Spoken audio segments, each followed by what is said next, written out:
జేబులో ఉన్న 10 రూపాయలు ఇంకోడికి ఇచ్చేయడం కష్టమైనా క్లేశపడి ఇవ్వడం వల్ల పుణ్యం ఇచ్చినట్టే, ఈశ్వరుణ్ణి చేరుకోవడం కోసం నీకిచ్చిన తెప్పయైన ఈ శరీరాన్ని క్లేశ పెట్టడానికి ఏకాదశి వ్రతాన్ని నిర్ణయం చేశాడు.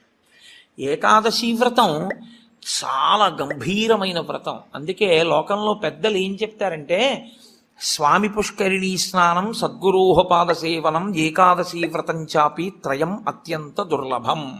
ఈ 3 చెయ్యలేరు అని చెప్తారు. ఎందుకు చెయ్యలేరు? స్వామి పుష్కరిణీ స్నానం, అక్కడికి వెడతాడు, ఆనందనిలయం చుట్టూ 100 మార్లు తిరుగుతాడు, కానీ పుష్కరిణిలో స్నానం చేద్దామన్న ఊహవాడికి రానే రాదు.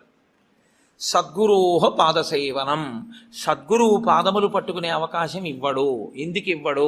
ఒక్కటే కారణం, నాకు అసలు కాళ్ళ నొప్పులే ఉండవంటాడు. ఆయన అసలు కాళ్ళు పెట్టించుకోవడం ఆయన జన్మాంతరంలో ఆయన చేయడు. కాబట్టి అసలు గురువుగారి కాళ్ళు బట్టి